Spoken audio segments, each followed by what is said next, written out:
So we know population's moving from 7 billion to 9 billion. You already have a world that's short on water. Every country on the planet feels some sort of pain.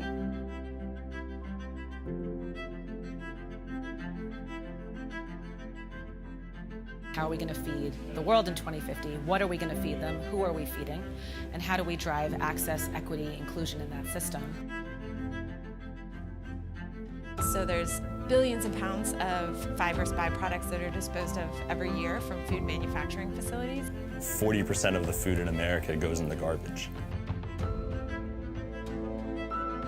Farming is hard. It's not an easy job. The average interest rate that a farmer pays in Brazil is 25%. It impacts the food security worldwide. 60% of the restaurants fail in the first 3 years and 80% of them fail in 5 years. 420,000 people die every year because of food contamination. And one of the reasons I was most excited about this program specifically was not just the impact that we can have helping entrepreneurs succeed.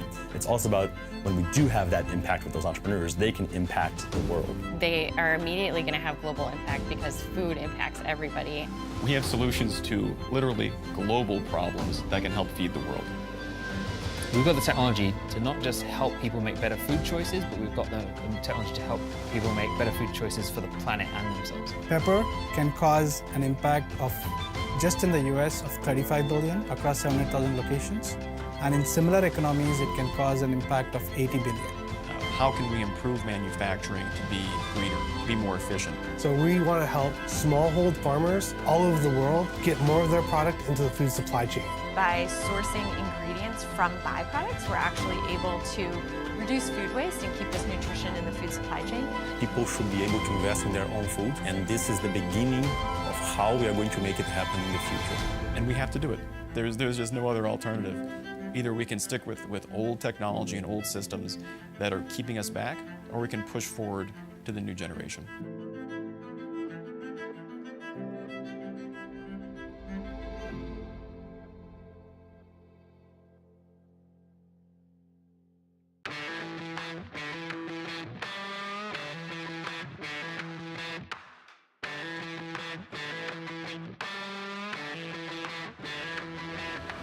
Demo day, and we have a launched product.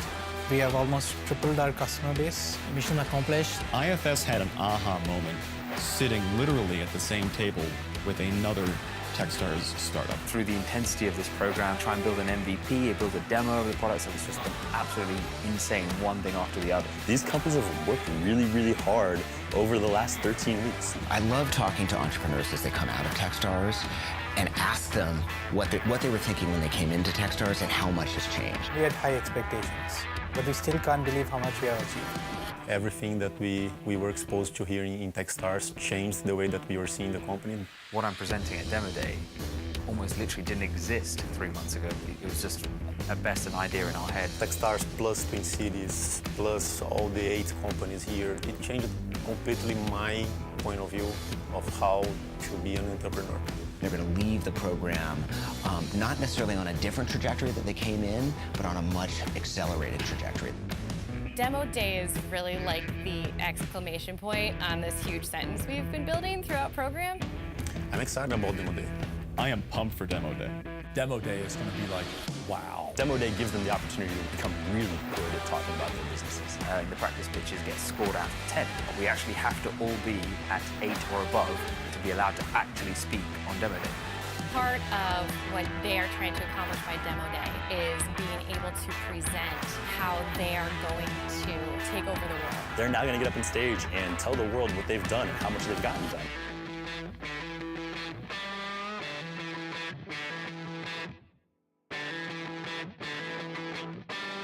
Here is what I wanted to say on Demo Day, and I did it.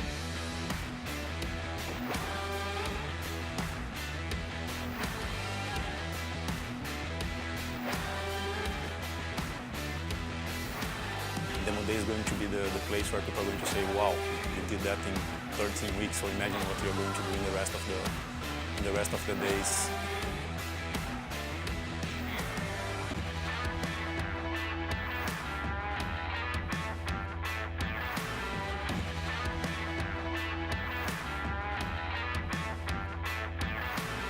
I'm really excited about the part after Demo Day. It's going to be a chance where we kind of take a few minutes to reflect on what we achieved and the things that we want to celebrate together and kind of recognize that achievement. But then the next day, it's back down to it. Techstars in the program is not about getting to Demo Day. It's about building a big business. That's the end goal here. It's not to have a great 13 weeks. The end goal is to set them up for success for the long run, and that's one of the things that Techstars does really well. They're graduating, but we'll always be their counselors. So Techstars doesn't end after 13 weeks. I fully expect to talk to most of these founders on a weekly basis. We really do consider ourselves like the other founder of the business. When you graduate from the Techstars program, you are forever a Techstars grad. Techstars is for life. We work with these companies forever.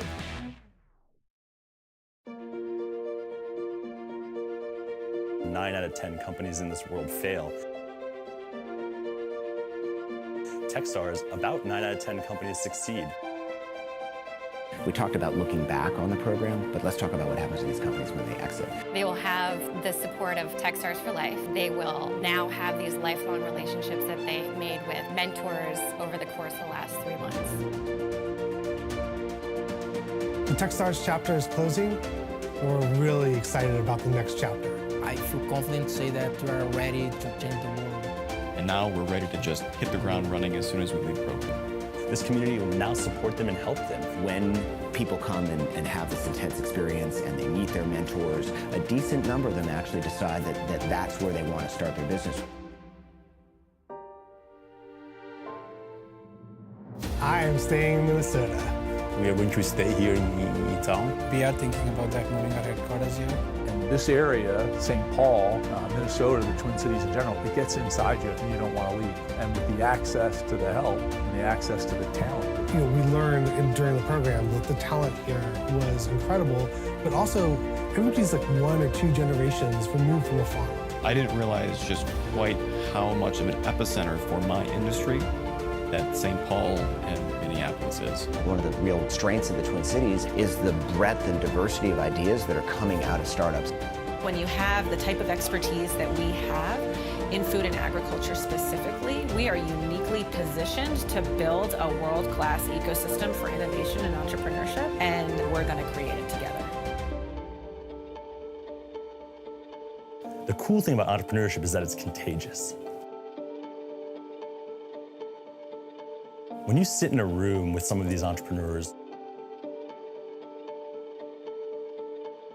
they're passionate about what they do. It makes you want to help them.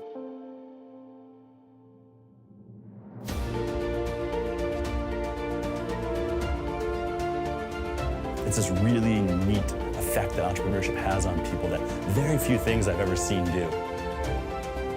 It's infectious when you're here.